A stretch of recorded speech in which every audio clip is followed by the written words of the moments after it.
ഇന്നത്തെ ചിറ്റ്ചാറ്റിൽ കാനഡയിൽ നിന്നും ഷിജു തോമസ് ആണ്. അപ്പം ടോപ്പിക് എടുക്കുന്നത്, നിങ്ങൾക്കറിയാം Canadian prime minister mark Carney അദ്ദേഹം ചൈനയിൽ പോയിരുന്നു. പുതിയൊരു വേൾഡ് ഓർഡറിനുമായി ബന്ധപ്പെട്ട് അദ്ദേഹം പ്രസ്താവനകൾ ഇറക്കി. അതുമല്ല, ചൈനയിൽ നിന്നും കാറുകൾ ഇറക്കുമതി ചെയ്യാനും കനേഡിയൻസിന് ചൈനയിൽ വിസയൊന്നുമില്ലാതെ പോകുവാൻ പുതിയ പോളിസി ചൈന പാസ്സാക്കിയുണ്ടായി. അത് വലിയ ആഹ്ലാദത്തിലാണ് കനേഡിയൻ പ്രൈം മിനിസ്റ്റർ. പ്രധാനപ്പെട്ട ചോദ്യങ്ങളെല്ലാം തന്നെ അമേരിക്കയും കാനഡയും അകലുന്നുവോ, എന്താണ് ഇതിൻ്റെ ഉദ്ദേശ ലക്ഷ്യം?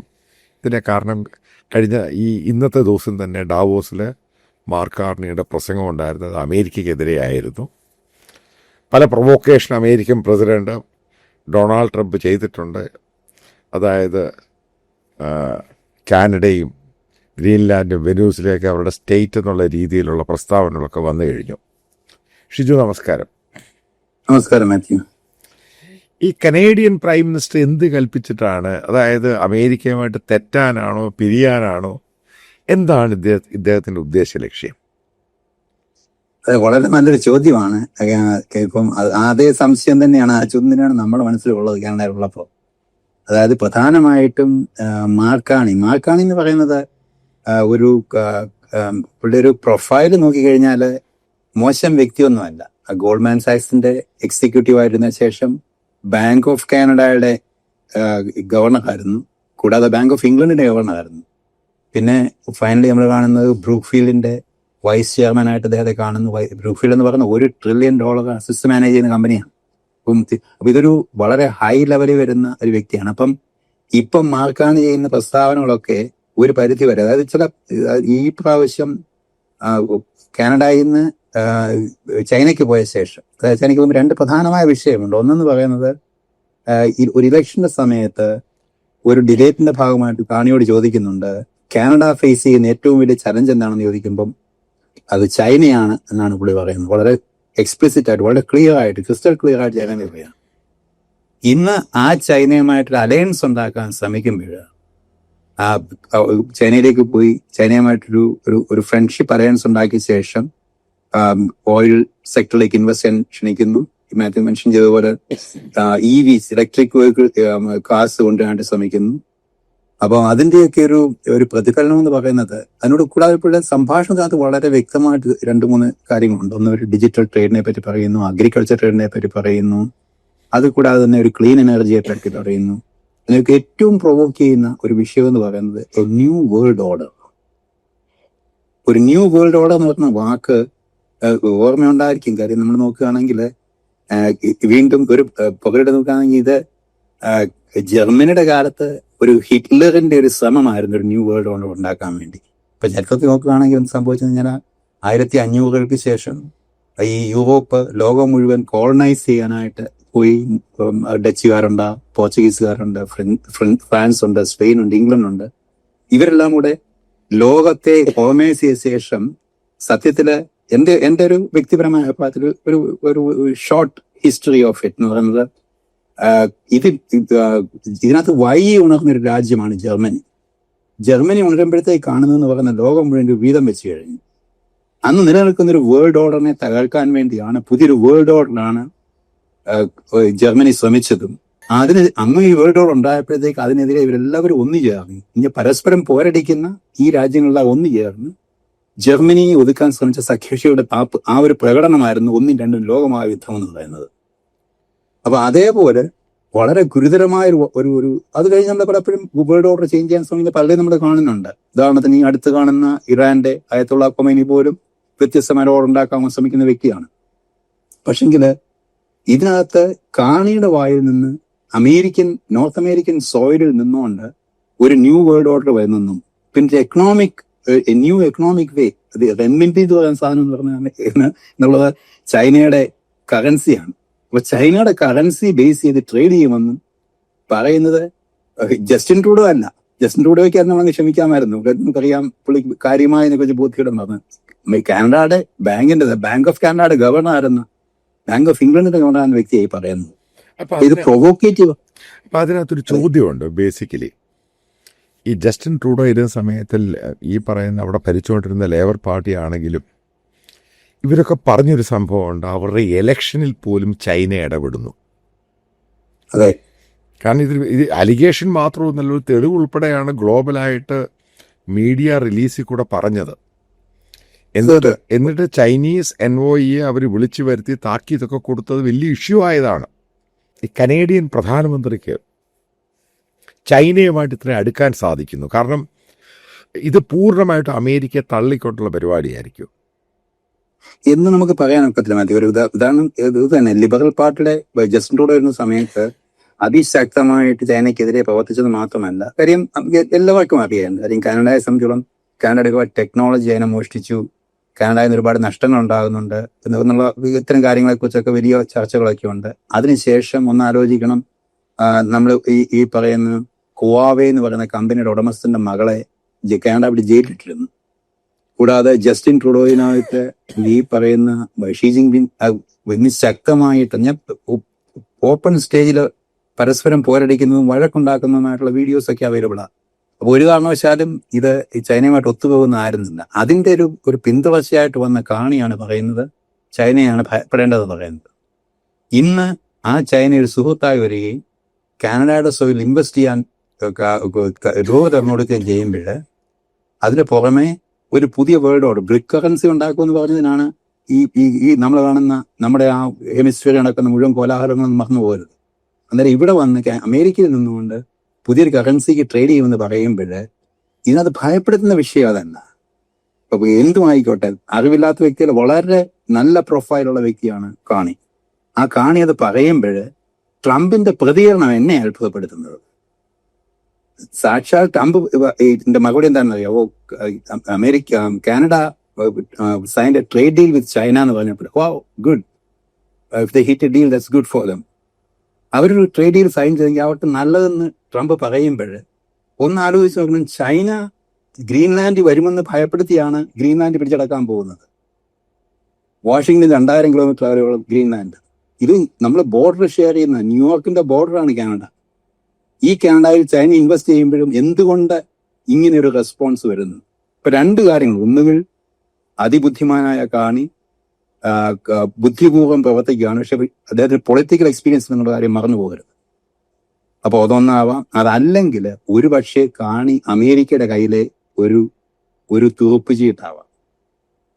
കാനഡയിലേക്ക് ചൈനയെ ആകർഷിക്കുകയും കാനഡയിൽ ഇൻവെസ്റ്റ്മെന്റ് നടത്തുകയും ചെയ്ത് ഒരു സ്റ്റേജ് ഇപ്പം ആൽബർട്ട ഓയിൽ എന്ന് പറയുന്നത് നമുക്ക് കാനഡയുടെ ഏകദേശം മധ്യഭാഗത്ത്, ഇത് അറ്റ്ലാന്റിക്കിലോ പസഫിക്കിലോ എത്തില്ലെങ്കിൽ വളരെ ദൂരം പോകണം. ഒരുപാട് എൻവയോൺമെന്റ് ഇഷ്യൂ, ഒരുപാട് പൊളിറ്റിക്കൽ ഇഷ്യൂ ഒക്കെ ഉണ്ട്. നമുക്ക് കാര്യമായ എന്നൊരു സംവിധാനം നമുക്കില്ല. അത് ഇൻവെസ്റ്റ് ചെയ്യണമെങ്കിൽ അത് ക്ലിയറൻസ് ഉണ്ടാവണം, പിന്നെ ഹ്യൂജ് ഇൻവെസ്റ്റ്മെന്റ് ഉണ്ടാവണം. അപ്പൊ ഈ ഇൻവെസ്റ്റ്മെന്റ് ഒക്കെ ചൈന ഒന്നും അറിയാത്ത വ്യക്തി ചൈനയെ കൊണ്ട് ഇൻവെസ്റ്റ് ചെയ്ത ശേഷം ഓയില് ബീച്ചിലെത്താറാകുന്ന സമയമാകുമ്പോഴത്തേക്കും പെട്ടെന്ന് വന്നിട്ട് അമേരിക്ക പറയുമോ ഇത് പറ്റത്തില്ല എന്ന് പറയാനാണോ? അതോ കാനഡയെ ഒരുപക്ഷെ ചൈനയെ ഒരു ഡയറക്റ്റ് കോൺഫ്രണ്ടേഷൻ വരുത്താനാണോ? ഇതും അല്ലെങ്കിൽ മൂന്നാമതൊരു വിഷയം എന്ന് പറയുന്നത് അലാവ് ചെയ്യുക. ഇപ്പം ഗ്രീൻലാൻഡ് എന്തായാലും 6 മാസത്തിനകം അമേരിക്കയുടെ കൈ വരുമെന്ന് തന്നെ ഒരു വിശ്വാസം. ഇന്ന് തന്നെ ഇപ്പൊ ഒരു 24 മണിക്കൂർ നമുക്ക് ഡാവോസിലെ ട്രംപിന്റെ പ്രസംഗം കൂടെ കേൾക്കുമ്പോൾ അറിയാം. വളരെ ശ്രദ്ധിക്കുകയാണെന്നുണ്ടെങ്കിൽ ബാക്കി നടക്കുന്ന സംഭവങ്ങൾ. അപ്പം ഗ്രീൻലാൻഡിന്റെ കാനഡയുടെ അമേരിക്കയുടെ പക്ഷത്ത് വരികയാണെന്നുണ്ടെങ്കിൽ കാനഡയിലെ ചൈനീസ് പ്രസൻസ് കൂടുകയും ചൈനീസ് ഇൻവെസ്റ്റ്മെന്റ് കൂടുകയും ഈ പറഞ്ഞ ഇലക്ട്രിക് വെഹിക്കിൾസ്, ചൈനയുടെ ഇലക്ട്രിക് വെഹിക്കിൾസ്, അതിനെപ്പറ്റി ഡക്ഫോർഡ്, അതായത് ഒണ്ടേരിയോയുടെ പ്രീമിയറാണ് ഡക്ഫോർഡ് പറയുന്നത്, വളരെ എക്സ്പ്ലിസിറ്റ് ആയിട്ട് പറയുന്നതാണ് ഇന്ന് സ്പൈ വെഹിക്കിളാണെന്നാണ് പറയുന്നത്. ഇത് കാനഡയുടെ റോഡിൽ കൂടെ ഓടിച്ചു കഴിഞ്ഞാൽ കാനഡ എന്നുള്ള രഹസ്യങ്ങൾ ചോർത്താനുള്ള സ്പൈ വെഹിക്കിളാണെന്ന് ഇതിനെ അമേരിക്ക അലാവ് ചെയ്യത്തില്ലെന്ന്, ഈ കാർ വാങ്ങിക്കുന്ന വ്യക്തിയോട് പറയുക ഇതേ കയറി അമേരിക്ക പണക്കത്തില്ലെന്ന് പറയുന്ന ഒരു എക്സ്പ്ലിസിറ്റ് ആയിട്ട് സ്റ്റേറ്റ്മെന്റ് ഡക്ഫോർഡിന്റെ. അപ്പൊ അങ്ങനെയുള്ള സിറ്റുവേഷനിൽ കാനഡയിലേക്ക് ഒരു ചൈനയുടെ ഒരു വലിയൊരു പ്രസൻസ് പ്രൂവ് ചെയ്ത ശേഷം ഇനി നിങ്ങൾ കാനഡ മാനേജ് ചെയ്യുന്നത് ശരിയല്ല, നിങ്ങളെ കൊണ്ട് കാനഡ മാനേജ് ചെയ്യാൻ ഒക്കത്തില്ല എന്ന് പറയാനുള്ള 51ാമത്തെ സ്റ്റേറ്റിന്റെ സ്വപ്നം സാക്ഷാത്കരിക്കാനുള്ള ഒരു തുറപ്പിച്ചിട്ടാണോ കാണിയെന്നാണ് ഇന്ന് സംശയിക്കേണ്ടിയിരിക്കുന്നത്. അല്ല, ഞാൻ ആ ടോപ്പിക്കിലോട്ട് വരാം. കാരണം ഞാൻ ഈ സ്റ്റേറ്റ്മെന്റ് കണ്ടു. അതായത് ചൈനീസ് ഇലക്ട്രിക് വെഹിക്കിൾസ് അമേരിക്കയിലോട്ട് കയറ്റത്തില്ല. എനിക്കറിയാവുന്ന വസ്തുതയാണ് ഈ പറയുന്ന അമേരിക്കൻ വണ്ടികളും കാനേഡിയൻ വെഹിക്കിൾസും രണ്ട് രാജ്യത്തും പോകാറുണ്ട്. ഇപ്പോൾ 56,000 യൂണിറ്റ് ചൈനീസ് ഇലക്ട്രിക് വെഹിക്കിൾസ് വന്നു കഴിഞ്ഞാൽ ഇതിന് കാനഡയിൽ നിന്നും അമേരിക്കയിലോട്ട് പോകാൻ പറ്റില്ല എന്ന് പറഞ്ഞു കഴിഞ്ഞാൽ പിന്നീട് ആൾക്കാർ ഇത് വാങ്ങുമോ ഇല്ലയോ? ഇതാണ് ചോദ്യം. കാരണം ഇവർക്കിത് പോകാതെ പറ്റത്തില്ല. കാനഡയിൽ നിന്ന് പോകാം. പക്ഷെ ട്രംപിനെ ഇതുവരെ നമുക്ക് കണ്ടിടത്തോളം നമ്മൾ ദൂരെ നിന്ന് മനസ്സിലാക്കുന്ന സമയം 49,000 വെഹിക്കിൾ എന്നാ പറയുന്നത്. 50,000 55,000 വെഹിക്കിൾ വരട്ടെ. അത്രയും വാഹനങ്ങൾ വന്നു കഴിയുമ്പോഴേ കാനഡയിൽ നിന്ന് അമേരിക്കയിലേക്ക് ചൈനീസ് നിർമ്മിതമായിട്ടുള്ള ഇലക്ട്രിക് വെഹിക്കിൾ വരാനൊക്കത്തില്ല. അല്ല ട്രംപ് പറയാൻ പോകുന്നു. ഒരു വെഹിക്കിളും വരാനൊക്കത്തില്ല. ഞാൻ തോന്നി ആ സിറ്റുവേഷനിൽ ഒരു കനേഡിയൻ വികാരം എന്താകും? അതൊരു 2-3 മാസം, ഒരാഴ്ച തടയാൻ ശ്രമിച്ചാലും ബോർഡർ തടയാൻ ശ്രമിച്ചാലും ഗുരുതരമായ പ്രത്യാഘാതം കാനഡയിലുണ്ടാകും. കാരണം വല്ലാതെ ശരിക്കും ആൾക്കാർ വരികയും പോവുകയും ചെയ്യുന്നൊരു ബോർഡറാണ്. അതെ അതെ, ചെറുതായിട്ടല്ല ഇത് പോകാവുന്നതാണ്. അതെ, കാരണം ഞാൻ ഈ ബോർഡർ കണ്ടിട്ടുണ്ട്. നമ്മൾ സ്ഥിരം ക്രോസ് ചെയ്യുന്ന ഞാൻ പറയുന്നത് വളരെ ഈസി ആയിട്ട് ക്രോസ് ചെയ്യാവുന്നതാണ്. നെക്സസ് ഒരു കാർഡ് ഉണ്ടെങ്കിൽ ഒരു സ്റ്റോപ്പ്. കാരണം ഇവര് ഡേ ടു ഡേ ആക്ടിവിറ്റീസിന് വേണമെങ്കിൽ പറയാം, ക്രോസ് ചെയ്ത് പോകുന്നു, ജോലി ചെയ്യുന്നു, തിരിച്ചു വരുന്നു, അങ്ങനെ ഒരു രീതി പോകുന്നതാണ്. അപ്പൊ ഇങ്ങനെ ട്രാൻസ്പോർട്ട് ഒരുപാട് അതുണ്ട്. ഗുഡ്സ് ഒരുപാട് ട്രക്ക് ട്രാഫിക് ഉണ്ട്, ഗുഡ്സ് ട്രാഫിക് ഉണ്ട്. ഇതൊക്കെ ഇതിന്റെ ഭാഗമാണ്. ഇതിനൊക്കെ തടയാൻ ശ്രമിക്കും. ഇപ്പൊ ഞാനതിലേക്ക് നമ്മുടെ ഒരു ഇമാജിനറി ആയിട്ടൊക്കെ സംഭവിക്കുമല്ല പറയുന്നത്. പക്ഷെ ഇന്ന് നിലനിൽക്കുന്ന സിറ്റുവേഷനകത്ത് ഇപ്പം നമ്മുടെ ഗ്രീൻലാൻഡിനെ സംബന്ധിച്ച് പറയുകയാണെങ്കിൽ, ഗ്രീൻലാൻഡിനകത്തൊരു റെഫറൻഡം നടക്കുകയാണെങ്കിൽ അമേരിക്കയിൽ മിക്കവാറും അത് കിട്ടും. അതിനകത്ത് വളരെ ശക്തമായിട്ട് ഒരു ഭംഗിയായിട്ട് ഇവര് വെറും ഒരു പൊളിറ്റീഷ്യൻസ് അല്ല ഈ ട്രംപിന്റെ ടീം എന്ന് പറയുന്നത്. അവർക്ക് നന്നായിട്ട് നെഗോഷിയേറ്റ് ചെയ്യാൻ അറിയാവുന്ന ബിസിനസ് ക്ലാസ് ആയി വരും. അതിനകത്ത് വളരെ നമ്മളിപ്പം ഒരു സ്കോട്ട് ബെസൻ എന്ന് പറയുന്നത് ട്രഷറി സെക്രട്ടറി, അദ്ദേഹം ഡാവോസിലുണ്ട്. പുള്ളി ഒരു സ്റ്റേറ്റ്മെന്റ് കാണും. അപ്പൊ അതിനകത്ത് പറയുന്നത് വി വിൽ ഡു, നമ്മൾ സെറ്റിൽ ചെയ്യും, ഒരു ട്രൈലാറ്ററൽ ഡിസ്കഷൻ കൂടെ സെറ്റ് ചെയ്യുമെന്നാണ് പറയുന്നത്. ഒന്ന് ആലോചിച്ച് നോക്കണം, 8 രാജ്യങ്ങളാണ് പട്ടാളത്തെ അയച്ചത് അങ്ങോട്ട്. 1-2 പേരെ ഉള്ളെങ്കിലും യൂറോപ്യൻ യൂണിയന്റെ ശക്തി കാണിക്കാനോ അല്ലെ യൂറോപ്യൻ യൂണിയൻ താല്പര്യമില്ലെന്ന് കാണിക്കാനോ ജർമ്മനിയും ഫ്രാൻസും അന്നത്തെ കൾപ്രിറ്റ് ഇവരാണ് ചെയ്തപ്പോൾ അവർക്കെതിരെ 10% ടാരിഫ് ഏർപ്പെടുത്തുന്നത്. ഇപ്പൊ ടാരിഫ് ഏർപ്പെടുത്തുമ്പോൾ ആദ്യം പറയുന്നത് എന്താണ്? ട്രൈലാറ്ററൽ റിലേഷൻഷിപ്പ് ഡിസ്കഷൻ കൂടെ തീർക്കുമെന്ന് പറയുമ്പോൾ ഞങ്ങൾ 3 പേർ, ഡെൻമാർക്കും ഗ്രീൻലാൻഡും അമേരിക്കയും കൂടെ സംസാരിച്ച് തീർക്കുമെന്ന് പറയുമ്പോൾ, in other words, get out of this deal. ഇനി നിങ്ങൾ സംസാരിക്കണം, നിങ്ങൾ പുറത്തിറങ്ങാനാ പറയുന്നതിന്റെ ഒരു ഡയറക്റ്റ് മെസ്സേജ് അത്. കാരണം നിങ്ങൾക്ക് ഇതിനകത്ത് വലിയ പ്രാധാന്യമൊന്നും ഞങ്ങൾ സംസാരിച്ചോളാം. രസകരമായ ഒരു ഭാഗമുണ്ട്. നോക്കുകയാണെങ്കിൽ അപ്പം ഈ ട്രംപിന്റെ ഒരു ട്രേഡിനെ പറ്റിയോ ഡീലിനെ പറ്റിയോ അറിയുകയാണെങ്കിൽ പുള്ളി വളരെ കോഷ്യസ് ആണ് മണിയുടെ കാര്യത്തിൽ, പണത്തിന്റെ കാര്യത്തിൽ. കാര്യം ഒരു വ്യവസായി ആയതുകൊണ്ടുകൂടെ ആവാം, അല്ലെങ്കിൽ ബിസിനസ്സുകാരൻ്റെ ഒരു അക്യുമൻ ആവാം അത്. എന്നിരുന്നാലും ഇവിടേക്ക് അയച്ചതിനകത്ത് ആകപ്പാടെ 13 പേരെ ഫ്രാൻസ് അയച്ചു. ബാക്കി എല്ലാവരും 2-3 പേരെ, ഇംഗ്ലണ്ട് ഒരാളെ അയച്ചിട്ടുള്ളൂ. ഈ ഒരു സിറ്റുവേഷനിൽ ആരും പ്രതീക്ഷിക്കാത്ത വിധത്തിൽ 10% ടാരിഫാണ് ഇവർക്ക് ഏർപ്പെടുത്തുന്നത്. നമ്മൾ നേരത്തെ സംസാരിച്ചത് 55,000-56,000 ആൾക്കാരുള്ള രാജ്യത്ത് ഒരു റെഫറൻഡം വരികയാണെങ്കിൽ നേരത്തെ തന്നെ ട്രംപിന്റെ മീഡിയയും ട്രംപുമായിട്ട് അടുത്തവരും പറയുന്നുണ്ട്, $1,00,000 വെച്ച് ഓരോ ഗ്രീൻലാൻഡേഴ്സിന് ഗ്രീൻലാൻഡുകാർക്ക് കൊടുക്കുകയാണെന്നുണ്ടെങ്കിൽ $5.5 ബില്യൺ ആവശ്യമേ ഉള്ളൂ. അത് വെച്ച് നമുക്ക് റെഫറൻഡം ഒരു പരിപൂർണമായിട്ട് അമേരിക്കയോട് ചേരാൻ താല്പര്യം കാണിക്കും. അത് ഒരു പരിധിവരെ വളരെ വാസ്തവമാണ്. സത്യം പണം കൊടുക്കുന്ന നിർബന്ധവുമില്ല. പക്ഷെ ഇത് കൊടുക്കേണ്ട $5.6 ബില്യൺ.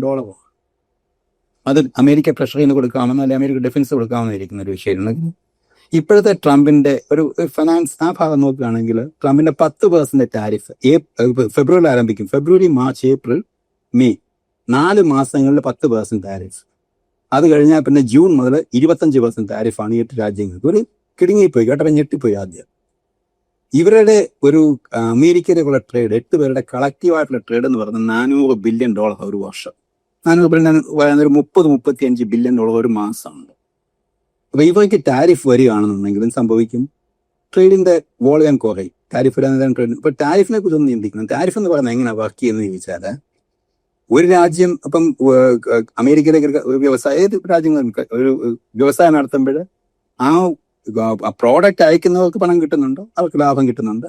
ഈ പ്രോഡക്റ്റ് വാങ്ങിക്കുന്നവർ ഇത് വാങ്ങിച്ച് ലാഭത്തിന് വിൽക്കുന്നു, അവർക്ക് പ്രോഫിറ്റ് കിട്ടുന്നു. ഇവർ ടാക്സ് ഗവൺമെന്റിന് കൊടുക്കുന്നു. പക്ഷെ ടാരിഫ് എന്ന് പറയുന്നതല്ല. ഈ പ്രോഡക്റ്റ് അമേരിക്കയിലേക്ക് കടക്കണമെങ്കിൽ 10% ഗവൺമെന്റിന് കൊടുക്കണം. അതാണ് ടാരിഫ് എന്ന് പറയുന്ന ഭാഗം. നേരിട്ട് പോവുകയാണ്. അത് ഗവൺമെന്റിലേക്ക് കിട്ടുന്നു.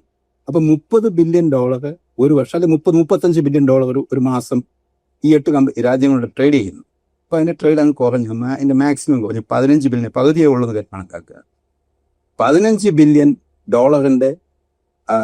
എക്സ്പോർട്സ് അമേരിക്കയിലേക്ക് ഈ 8 രാജ്യങ്ങൾ നടത്തി കഴിഞ്ഞാൽ $1.5 ബില്യൺ 10% ടാരിഫ് കൊടുക്കണം. $1.5 ബില്യൺ ടാരിഫ് കൊടുക്കണം. $1.5 ബില്യൺ ഒരു മാസം കളക്ട് ചെയ്യുകയാണെങ്കിൽ ഫെബ്രുവരി, മാർച്ച്, ഏപ്രിൽ, മെയ് 4 മാസം കൊണ്ട് $6 ബില്യൺ അമേരിക്ക കളക്ട് ചെയ്യും. ഈ $6 ബില്യൺ ഗ്രീൻലാൻഡേഴ്സിന് കൊടുത്താൽ ഒരു കണക്കിന് പറഞ്ഞു കഴിഞ്ഞാൽ ഇതിന് കൊടുക്കേണ്ട പണം കൊടുക്കുന്നത് ഈ 8 രാജ്യങ്ങളായിരിക്കും. അതാണ് ഇതിന്റെ അനാട്ടമി മാത്തമെറ്റിക്സ് നോക്കുവാണെങ്കിൽ ഇൻട്രസ്റ്റിംഗ്, ഭയങ്കര. അത് തമാശയായിട്ട് പറഞ്ഞതേ ഉള്ളൂ, 4 മാസം നിലനിൽക്കുമെന്ന് നിർബന്ധമില്ല. അതേപോലെ തന്നെ എക്കണോമിസ്റ്റ് എന്ന് പറഞ്ഞ മാഗസിൻ പറയുന്നുണ്ട്, അതായത് ഈ പറയുന്ന ടാരിഫ്, ഗ്രീൻലാൻഡുമായി ബന്ധപ്പെട്ട ടാരിഫ് ഏർപ്പെടുത്തുകയാണെങ്കിൽ ഇൻസ്റ്റന്റ് ആയിട്ട് തന്നെ അടുത്ത മാസം മുതൽ തന്നെ ജർമ്മനിയിൽ ഏകദേശം 25,000 പേരുടെ ജോലി നഷ്ടപ്പെടുമെന്നാണ് പറയുന്നത്. ബേസിക്കലി ഞാൻ കാര്യം ചോദിക്കാം, എനിക്ക് ചില കാര്യങ്ങൾ അറിയാം. ഈ യൂറോപ്യൻ രാജ്യങ്ങൾ അമേരിക്കയെ ഡിപ്പെൻഡ് ചെയ്ത് കഴിയുന്ന രാജ്യമാണ്. അമേരിക്ക യൂറോപ്യൻ രാജ്യങ്ങൾ മാത്രമെന്നല്ല, അമേരിക്കയെ ഡിപ്പെൻഡ് ചെയ്യാത്ത ഒരു രാജ്യത്തെ നിലനിൽപ്പെന്നുള്ള ഒരു രീതിയിലേക്കാണ് അമേരിക്ക വളരുന്നതും ആ ഒരു കാഴ്ചപ്പാടിലാണ് അമേരിക്ക പ്രവർത്തിക്കുന്നത്. അതുകൊണ്ടാണല്ലോ ബ്ലണ്ട് ആയിട്ട് ആർക്കെതിരെയും ടാരിഫ് കൊണ്ടുവരാമെന്ന് പറയുന്നത്. വളരെ അധികം ടാരിഫ് എന്ന് പറയുന്നത് വളരെ ശക്തമായ ഒരു ടൂളാണ് ഈ പ്രസിഡന്റിന്റെ കയ്യിൽ, അമേരിക്കയുടെ കയ്യിൽ. അപ്പൊ ആ ടാരിഫിനെ ബേസിക്കലി ടാരിഫ് വെപ്പണൈസ് ചെയ്തു. പക്ഷെ ആർക്കാണ് ടാരിഫ് വെപ്പണൈസ് ചെയ്യാൻ ഒക്കുന്നത്? ഇപ്പം ഇന്ത്യക്കോ അല്ലെങ്കിൽ ബംഗ്ലാദേശിനോ സൗത്ത് ആഫ്രിക്കയോ ടാരിഫ് വെപ്പണൈസ് ചെയ്യാൻ ഒക്കത്തില്ല. കാര്യം ആ മാർക്കറ്റ് അവർക്ക് നിർബന്ധമില്ല. ഇത് അമേരിക്കയുടെ മാർക്കറ്റിലേക്ക് വിൽക്കണമെന്നുള്ളത് കൊണ്ടും അമേരിക്ക അവരുടെ ഒരു പ്രധാന മാർക്കറ്റാണെന്നുള്ളത് കൊണ്ടും തന്നെയാണ് അവർക്ക് അത് വെപ്പണൈസ് ചെയ്യാൻ പറ്റുന്നത്. അതുകൊണ്ട് തന്നെ അമേരിക്കയിൽ നിൽക്കണമെങ്കിൽ ഇപ്പം ഫ്രാൻസ് ഈ ദിവസം പറഞ്ഞായിട്ട് റിപ്പോർട്ടുണ്ട്, അത് മാക്രോണുമായിട്ട് ബന്ധപ്പെട്ടുള്ള അല്ലെങ്കിൽ ഉണ്ടായ വ്യക്തിപരമായ പ്രശ്നങ്ങളുടെ ഭാഗമായിട്ട് ആയിരിക്കാം പറയുന്നത്. അതായത് ഒരു ബോർഡ് ഓഫ് പീസ് എന്ന് പറഞ്ഞുകൊണ്ട് ഇസ്രയേൽ സംവിധാനം ഉണ്ടാക്കുന്നുണ്ടല്ലോ, അതിലേക്ക് മാക്രോണിനെ ക്ഷണിച്ചിട്ട് പുള്ളി വരുന്നില്ല എന്ന് പറഞ്ഞപ്പോൾ ട്രംപിന്റെ ഇമ്മീഡിയറ്റ് ആയിട്ടുള്ള പ്രതികരണം എന്താ അറിയാം? Who cares, because he will be there only for 2 or 3 months. 2-3 മാസം കഴിയുമ്പോൾ പുള്ളി എന്നാലും അധികാരത്തിന് പോകും. തൊട്ട് പറയുന്നു അവരുടെ വൈന് 200% ടാരിഫ് ഏർപ്പെടുത്തും എന്ന് പറയുന്നു. അപ്പൊ അത്തരം ഒരു കാര്യങ്ങൾ നോക്കുമ്പോൾ ഒരു അതോറിറ്റേറിയൻ ഗവൺമെന്റിന്റെയോ അല്ലെങ്കിൽ ഒരു അങ്ങനത്തെ ഒരു ഫേസ് ഉണ്ടോ എന്ന് ചോദിച്ചു കഴിഞ്ഞാൽ അമേരിക്കക്കാർക്ക് ഒരു പരിധി വരെ ട്രംപിന് കൺവിൻസ് ചെയ്യേണ്ട ഒരു വിഷയമുണ്ട്. അതായത് സുപ്രീം കോടതിനെ പറ്റി, ടാരിഫിനെ പറ്റി കേസുണ്ട്. അപ്പൊ ഈ ടാരിഫ് വിഷയത്തിനകത്ത് ഒരേ ഒരു ഭയം മാത്രമേ ഉള്ളൂ, സുപ്രീം കോടതി ആ കേസ് ട്രംപിന് എതിരായിട്ട് അത് വരാൻ സാധ്യത വളരെ കുറവാണ്. കാര്യം അങ്ങനെ വന്നു കഴിഞ്ഞാൽ അമേരിക്കയുടെ നിലനിൽപ്പ് തന്നെ അവതാളത്തിലാകും. അപ്പൊ അതല്ലെന്നുണ്ടെങ്കിൽ ഈ ടാരിഫ് ഉപയോഗിച്ച് തന്നെ ഈ ഗ്രീൻലാൻഡും പിടിച്ചെടുക്കും. ഭാവിയില് കാനഡയും ഒരു ലക്ഷ്യമല്ലെന്ന് പറയാനൊക്കത്തില്ല. കാരണം ട്രംപിന്റെ അമേരിക്കയുടെ ഒരു 250ാമത്തെ വർഷത്തിൽ ഒരു വീക്ഷണം എന്ന് പറയുന്നത് ഒരു യൂണിഫൈഡ് നോർത്തേൺ ഈ ഹെമിസ്ഫിയർ ആയിക്കൂടാന്നില്ല. അതിന്റെ ലക്ഷണമാണ് പലതും കണ്ടുകൊണ്ടിരിക്കുന്നത്. പക്ഷെ അതിനെതിരെ നമുക്ക് ചോദ്യമുണ്ട് മാത്യു. കാര്യം ഒന്നാമത്തെ ഒരു വിഷയം എന്ന് പറയുന്നത്, അപ്പം അല്ലെങ്കിൽ യൂറോപ്യൻ രാജ്യങ്ങൾ ഒക്കെ പോയി ചൈനയുമായിട്ടൊരു ബദൽ സംവിധാനം ഉണ്ടാക്കുന്നു, അല്ലെങ്കിൽ ചൈനയുമായിട്ട് ചേർന്നൊരു ന്യൂ വേൾഡ് ഓർഡർ ഉണ്ടാക്കാൻ ശ്രമിക്കുന്നു. ന്യൂ വേൾഡ് ഓർഡറിനെ കുറിച്ച് പറയുമ്പോൾ നമ്മൾ ശ്രദ്ധിക്കുകയാണെങ്കിൽ, അതായത് ബെയ്ജിങ് ചൈനയെ വെച്ചുള്ള ട്രംപിന്റെ ഈ കാണിയുടെ സംസാരത്തിനകത്ത് ന്യൂ വേൾഡ് ഓർഡർ എന്നൊരു ഫാക്ട് വെറുതെ ഒരു സംഭവം പറഞ്ഞു പോകല്ല. അതായത് ഒരു പ്രസന്റേഷനകത്ത് ന്യൂ വേൾഡ് ഓർഡർ എന്ന് വളരെ നിർത്തി വ്യക്തവും സ്പഷ്ടവുമായിട്ടാണ് പറയുന്നത്. അപ്പൊ അതൊരിക്കലും എന്റെ ഇതിന് പിൻപിൽ എന്തെങ്കിലും അതിശക്തമായ മറ്റൊരു ഉദ്ദേശം കാണും. ഒന്നുകിൽ ചൈനയിലേക്ക് വലിച്ചിഴക്കുക, ഒരിക്കലും കാനഡയ്ക്ക് ട്രംപിനെയോ അല്ലെ അമേരിക്കയെ പ്രൊവോക്കേറ്റ് ചെയ്ത് ഇവിടെ നിലനിൽക്കാൻ ഒക്കത്തില്ല. കാരണം അതിനുള്ള സൈനിക ശക്തിയോ സാമ്പത്തിക ശക്തിയോ ജിയോഗ്രഫിക്കൽ സംവിധാനം നമുക്കില്ല. ഇന്ത്യക്കും പറ്റും, കാരണം ഇന്ത്യക്ക് ഒരു പക്ഷേ ദൂരെ അകന്നു നിന്നാൽ മതി, അമേരിക്കയുടെ ഇടപെടണ്ട. ഇതെന്ന് പറയുന്നത് ലോകത്തെ ഏറ്റവും വലിയ ലാൻഡ് ബോർഡറാണ് നമുക്കുള്ളത്. ഒരു കാരണവശാലും അമേരിക്ക കാനഡ മെസ്സപ്പ് ചെയ്ത്, അല്ലെ കാനഡയുടെ ചൈനീസ് പ്രസൻസോ ചൈനീസ് ഡോമിനൻസോ കാനഡയിൽ ഉണ്ടാകാൻ അമേരിക്ക അനുവദിക്കത്തില്ല. ഗ്രീൻലാൻഡില് ചൈനീസ് പ്രസൻസ് ഉണ്ടായേക്കാവുന്ന ഭയത്തില് ഗ്രീൻലാൻഡിനെ പിടിച്ചെടുക്കാൻ പോകുന്ന അമേരിക്ക എന്തുകൊണ്ട് കാനഡയിൽ ഇൻവെസ്റ്റ് ചെയ്യാൻ വരുന്ന ചൈനീസ് കമ്പനികൾ it's A good deal, let him do എന്ന് എന്തുകൊണ്ട് ട്രംപ് പറയുന്നു? അവിടെയാണ് കാണി ട്രംപിന്റെ കയ്യിലെ ആയുധമാണോ അതോ ശക്തനായ എതിരാളിയാണോ എന്ന് തിരിച്ചറിയേണ്ടത്. അതിന് വരും ദിവസം എന്തായാലും അറിയാൻ പറ്റും. അല്ല, ഇതിനകത്ത് ഏറ്റവും പ്രധാനപ്പെട്ടൊരു സംഭവമുണ്ട്. ഈ ഗ്രീൻലാൻഡ് ഇഷ്യൂ വന്നതോടുകൂടി റഷ്യ ഉക്രൈൻ്റെ സ്പേസ് ഇല്ലാതായി ആ ഇഷ്യൂവിന്. ശ്രദ്ധിച്ചു കാണും. അത് ഇന്നലത്തെ സംഭാഷണം നോക്കുകയാണെങ്കിൽ അത് നമുക്ക് കാണാൻ പറ്റും. കാര്യം ഈ ഗ്രീൻലാൻഡ് വിഷയത്തിനകത്ത്, ഗ്രീൻലാൻഡ് എന്ന് പറയുന്നത് അമേരിക്കയുടെ ഹെമിസ്ഫിയറിലുള്ളതാണ്. അമേരിക്കയുടെ ഗോൾഡൻ ഡോമിന് ഈ പെരിമീറ്റർ ആവശ്യമുണ്ട് എന്നൊക്കെ ട്രംപ് വളരെ വാചാലമായിട്ട് പറഞ്ഞ ശേഷം യൂറോപ്യൻ യൂണിയനോട് പറയുന്നു, യു മൈൻഡ് യുക്രൈൻ റഷ്യ വാർ, നിങ്ങൾ നിങ്ങളുടെ ഹെമിസ്ഫിയറിലുള്ള വിഷയം നോക്കുക എന്ന് പറയുന്നതല്ല അർത്ഥം. യുക്രൈൻ റഷ്യ വാറിനകത്തെ മധ്യസ്ഥ സ്ഥാനത്ത് നിന്ന് അമേരിക്ക പിന്മാറുകയാണ്, നിങ്ങൾ നോക്കിക്കോന്ന് അതിന്റെ അർത്ഥം. അതാണ് കാരണം. അതാണ് ഞാൻ എൻ്റെ ചോദ്യം അങ്ങോട്ടാണ് വരുന്നത്. അതായത് ഇതിൻ്റെ അകത്തുനിന്ന് അമേരിക്ക പിന്മാറിയാൽ പിന്നെ റഷ്യൻ ആധിപത്യമാണ് ആകും.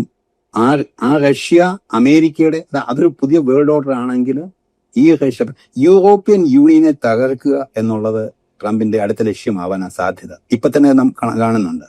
അതായത് ഈ ടാരിഫ് വന്നു കഴിഞ്ഞപ്പോൾ അമേരിക്കക്കെതിരെ ശക്തമായിട്ട് പ്രതികരിക്കുന്നത് ബസൂക്ക എന്നൊരു സംവിധാനം. ബസൂക്ക എന്ന് പറഞ്ഞ സംവിധാനം എനിക്ക് എക്സ്പ്ലനേഷൻ വരുന്നതെന്ന് പറയുന്നത് ഇവർ യൂറോപ്യൻ യൂണിയൻ കൂടെ ചേർന്ന് ഒരു ജോയിന്റ് ഡിക്ലറേഷൻ അമേരിക്കയിൽ നടത്താനാണ് പദ്ധതി ഇട്ടതെങ്കിലും ഈ വന്നതിനകത്ത് ഹംഗറി വീറ്റോ ചെയ്തു.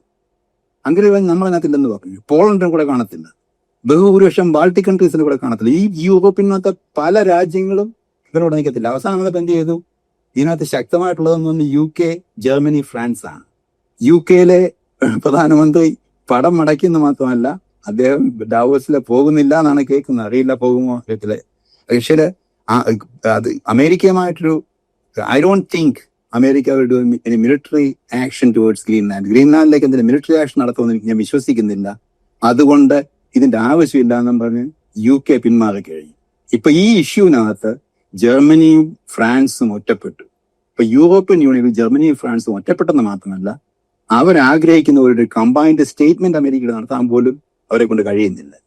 ഇത് യൂറോപ്യൻ യൂണിയന്റെ തകർച്ചയാണ്. അതിലേക്കാണ് പോകുന്നത്. അതായത് ട്രംപിന് ഉദ്ദേശിച്ചു. അതായത് നമുക്ക് എക്സ്പെക്ട് ചെയ്യാൻ വരാൻ പോകുന്ന ഒരു ഫ്യൂച്ചറിൽ യൂറോപ്യൻ യൂണിയൻ തകരും. അത് ട്രംപിന്റെ പ്രഖ്യാപിത ലക്ഷ്യമാണ്. കാരണം ഏതാണ്ട് ബ്രിട്ടീഷ് എക്കോണമി അത് തകർത്ത്. കാരണം അതിൻ്റെ ഗ്രോത്തിൻ്റെ പുതിയ റിപ്പോർട്ട് വന്ന് വളരെ മോശമായിട്ട് പോകുന്നു. ഈ പറയുന്ന ഫ്രാൻസ് പോലും കാര്യമായിട്ടൊന്നും വലിയ ഇമ്പാക്റ്റ് ഒന്നും ഉണ്ടാക്കുന്നില്ല. ജർമ്മനി ആ രീതിയിൽ പോകുന്നത്. അതായത് എൻ്റെ ഒരു ചോദ്യമുണ്ട്, യൂറോപ്യൻ എക്കോണമി ഇത് മാറ്റർ ചെയ്യുന്നുണ്ടോ ഇല്ലയോ?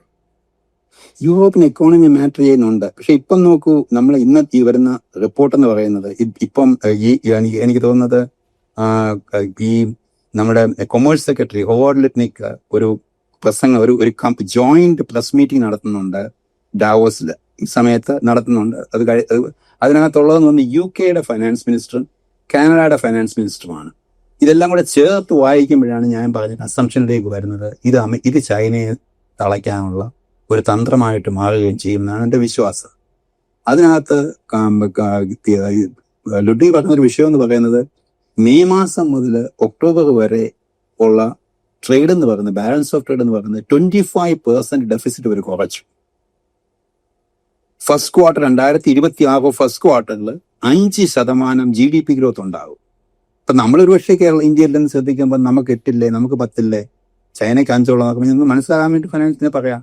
അതായത് ഉദാഹരണത്തിന് അത് സമ്പന്നനായ ഒരു ഇന്ത്യക്കാരൻ, ഒരു അംബാനി അല്ലെങ്കിൽ അദാനി. അംബാനി ഒരു വർഷം ഒരു 10% ഗ്രോത്ത് ഉണ്ടായി കഴിഞ്ഞപ്പോൾ അദ്ദേഹത്തിന്റെ ഡ്രൈവർക്കോ അല്ലെങ്കിൽ ഒരു കുശിനിക്കാരനോ കുക്കിനോ ശമ്പളം ഇരട്ടിച്ചു കൊടുത്തു കഴിഞ്ഞാൽ കുശിനിക്കാരന്റെ ഭാര്യ പറയുകയാണ്, എന്റെ ഭർത്താവിന് 100% ഗ്രോത്ത് ഉണ്ട്, അംബാനിക്ക് 10% ഉള്ളൂ എന്ന് പറയുന്നവരാണ് നമ്മുടെ ഈ GDP കണക്ക്. നമുക്ക് 8 ഉണ്ടല്ലോ, അവർക്ക് 5. 30 ട്രില്യൺ ഇൻഡസ്ട്രിയെ പറ്റി ഉള്ള രാജ്യത്തെ പറ്റിയാണ് ഈ പറയുന്നത്. 5% എന്ന് പറയുന്നത് വളരെ അതിഗംഭീരമായ വളർച്ചയായിരിക്കും. അതിനുശേഷം ഈ പുള്ളി തന്നെ പറയുന്നു, ഹോർഡനിക്ക് തന്നെ UK പ്രൈം മിനിസ്റ്ററിനോടും കനഡിയൻ UK ഫൈനാൻസ് മിനിസ്റ്ററോടും കനേഡിയൻ ഫൈനാൻസ് മിനിസ്റ്ററോടും പറയുന്നു, നോക്ക്, ഞങ്ങൾ ഏപ്രിൽ 2 ഈ പറയുന്ന ഏപ്രിൽ 1 തീയതി ആരംഭിച്ചത് ഈ ട്രേഡുമായിട്ട് വന്നപ്പോൾ നിങ്ങളൊക്കെ നമുക്കെതിരെ തിരിഞ്ഞെങ്കിലും ഇന്ന് അമേരിക്കയുടെ ഇൻഡിസസ് അതായത് സ്റ്റോക്ക് ഇൻഡിസസ് വളരെയേറെ വർദ്ധിച്ചു. ഇംഗ്ലണ്ടിന്റെ കൂടി, കൊറിയയുടെ കൂടി, ജപ്പാന്റെ കൂടി. അപ്പൊ ഈ ട്രേഡ് ഇതെന്ന് പറയുന്ന ശക്തമായ ഒരു ട്രേഡ് എന്ന് പറയുന്നത് ഇൻഡസ്ട്രിയെ സഹായിക്കുമെന്നാണ് ഇവരുടെ ഒരു സംഭാഷണം. ഇതിപ്പോ ഈ ദിവസങ്ങളിലൊക്കെ ഇപ്പം മീഡിയയിലൊക്കെ പുറത്ത് വരുമായിരിക്കും. അപ്പം ശ്രദ്ധിക്കുന്നതാണ് എന്താണ് ഈ പുള്ളി പറയുന്നത് എന്നുള്ളത്. ലാസ്റ്റ് ഒരു ചോദ്യം, എന്തുകൊണ്ടാണ് ഇന്ത്യൻ സ്റ്റോക്ക് എക്സ്ചേഞ്ച് താപ്പോട്ട് നോക്കൊണ്ട് ഭയങ്കര ക്രാഷാണ് സംഭവം ഉണ്ടാകുന്നത്? അത് കാര്യം എന്ത്? ഡൊമസ്റ്റിക് വിഷയങ്ങൾ, ഇന്ത്യൻ ഡൊമസ്റ്റിക് വിഷയങ്ങളെ പറ്റി നമ്മൾ സംസാരിക്കുമ്പോൾ പ്രധാനമായിട്ടുള്ള വിഷയം എന്ന് പറയുന്നത് എപ്പോഴും ഒരു play with the winning team, വിജയിക്കുന്ന ടീമിനോട് ചേർന്ന് കളിക്കുകയാണ് ഏറ്റവും നല്ലത്. അത് ശരിയാണോ, മോറലി കറക്റ്റ് ആണോ, നമ്മുടെ പ്രിൻസിപ്പിൾ ഉണ്ട്, നമുക്ക് 2000 വർഷത്തെ ചരിത്രമുണ്ട്, നമുക്ക് അതൊക്കെ പറഞ്ഞ് വെറുതെ ഇരിക്കാന്നില്ല. രാജ്യത്തെ പുരോഗതിക്ക് നയിക്കണമെങ്കിൽ അല്പം കൂടെ കാഴ്ചപ്പാടുള്ള ഒരു സംവിധാനം ഉണ്ടാവണം. ഈ വരും ദിവസങ്ങളിൽ ഇതിന് ശേഷം വരാൻ പോകുന്നത്, ഞാൻ ആദ്യം പറഞ്ഞു നിർത്താം, അധികം ചൈനയ്ക്ക് അനുകൂലമായിട്ട് പുതിയ വേൾഡ് ഓർഡർ ഉണ്ടാകുമ്പോൾ എന്തുകൊണ്ട് അമേരിക്ക വളരെ ശാന്തമായിട്ട് ഇത് ഹാൻഡിൽ ചെയ്യുമെന്ന് ചോദിച്ചു കഴിഞ്ഞാൽ, വെനിസ്വലയിലെ ഓയിൽ കയ്യിൽ വന്നതും ഇറാന്റെ ഓയിൽ കയ്യിൽ വരാൻ പോകുന്നതും ലോകത്തിന്റെ 90% energy, natural gas, oil and natural ഗ്യാസിന് 90% എനർജിയും അവരുടെ കയ്യിൽ വരുന്നതും എനർജിയെ കൺട്രോൾ ചെയ്യുന്നതുമായിരിക്കും അമേരിക്കയുടെ വെപ്പൺ. ഇതിന് എതിരായിട്ട് വളരെ സിമ്പിളായിട്ട് ഞാൻ കാര്യം ചോദിക്കാം. അപ്പോൾ ഓയിലിനകത്ത് ഡോളർ ട്രാൻസാക്ഷൻ ഉണ്ട്. അപ്പൊ ആ ഡോളറിനകത്താണ് കച്ചവടം ചെയ്യേണ്ടത്. അപ്പൊ അത് ഒഴിവാക്കിയിട്ട് ചൈനീസ് കറൻസിയിലാക്കാം, അല്ലെ ബ്രിക്സ് എന്ന് പറയുന്ന കറൻസി ഉണ്ടാക്കിയതിനകത്താക്കാം എന്നൊക്കെ പറഞ്ഞപ്പോൾ RBIയുടെ ഗവർണറുടെയൊക്കെ ഇവരുടെയൊക്കെ അഭിപ്രായങ്ങളാണ്. ചിലപ്പോൾ ഇവരുടെയൊക്കെ ഒരു അണ്ടർസ്റ്റാൻഡിങ്ങിനെ പറ്റി ഞാൻ ചിന്തിക്കുകയാണ്. ഇങ്ങനെ ചെയ്യാൻ ശ്രമിക്കുമ്പോൾ ഈ എനർജി എന്ന് പറയുന്നത് അമേരിക്കയുടെ കയ്യിലാണെങ്കിൽ ഈ എനർജി വാങ്ങിക്കണമെങ്കിൽ ചൈനീസ് കറൻസി കൊടുത്താൽ മതിയോ, ബ്രിക്സ് കറൻസി കൊടുത്താൽ മതിയോ? വെനിസ്വലയുടെ കറൻസി പെട്രോളിയം അമേരിക്കയുടെ കൈ വന്നപ്പോൾ ട്രംപ് പറയുന്നു മണി കംസ് ടു മീ എന്ന് പറയുന്നത്. അത് അഹങ്കാരമായൊരു ഇതല്ല, it's a very clear message. United സ്റ്റേറ്റ്സിന്റെ US ഡോളറിലേക്കാണ് പണം വരുന്നതെന്ന് തന്നെയാണ് അർത്ഥം. ആ എണ്ണ വേണമെങ്കിൽ US ഡോളർ കൊടുത്തേ ഒക്കത്തുള്ളൂ. അപ്പോൾ ഇതിന് പാരലായിട്ട് എക്കോണമി ഉണ്ടാകാൻ അമേരിക്ക അനുവദിക്കത്തില്ല. അങ്ങനെ അനുവദിച്ചേനെ ഈ ഡൊണാൾഡ് ട്രംപ് അല്ല, ഒരുപക്ഷെ ജോ ബൈഡനോ അല്ലെങ്കിൽ ഈ പറയുന്ന ഒബാമയോ ഒക്കെ ആയിരുന്നെങ്കിൽ ഒന്നുകിൽ അവർ കെയർലെസ് ആവാം, അല്ലെങ്കിൽ ആ കാര്യങ്ങൾ മനസ്സിലാകുന്നില്ല. ഇന്നത്തെ അമേരിക്കൻ അഡ്മിനിസ്ട്രേഷൻ എന്ന് പറയുന്നത് വളരെ ഷ്രൂഡായിട്ടുള്ള ഒരു ബിസിനസ് ക്ലാസ് ആണ്. അത് അമേരിക്ക വിജയത്തിലേക്ക് കൊണ്ടുപോകുന്നത് മാത്രമല്ല, എവിടെയെങ്കിലും പരാജയപ്പെടുകയാണെങ്കിൽ എൻ്റെ പ്രാർത്ഥനയും എൻ്റെ ആഗ്രഹവും പരാജയപ്പെടരുത് എന്നാണ്. പരാജയപ്പെടുകയാണെങ്കിൽ പിന്നെ ലോകം കാണാൻ പോകുന്നത് തൂക്കുമായി വരുന്ന അമേരിക്ക ആയിരിക്കും. പരാജയപ്പെടുന്നിടത്ത് അവരുടെ സ്ട്രെങ്ത്, അതല്ലാതെ ഇങ്ങനെ പോവുക, ഇതിനോട് യോജിച്ച് പോവുകയാണ് ഇന്ത്യക്ക് നല്ലത്. അപ്പൊ ഒരു പക്ഷേ കോൺട്രവേഴ്ഷ്യൽ ആവാവുന്ന വിഷയമാണെങ്കിലും പറയുകയാണ്, വേൾഡ് ഫോറങ്ങളിൽ ഈ ട്രംപിനെ അഭിമുഖീകരിക്കാൻ ഇന്ത്യൻ പ്രധാനമന്ത്രിക്ക് പറ്റുന്നില്ലെന്നുണ്ടെങ്കിൽ ഫൈൻ സമൺ എൽസ്, മാന്യമായി ഒഴിഞ്ഞ് മറ്റൊരാളാവട്ടെ. എനിവേ, നല്ലൊരു ഗുഡ് ചിറ്റ് ചാറ്റ് ആയിരുന്നു. നമുക്ക് അടുത്തൊരു ടോപ്പിക്കായിട്ട് വീണ്ടും കാണാം. Thank you very much. Thank you Mathew. Thank you.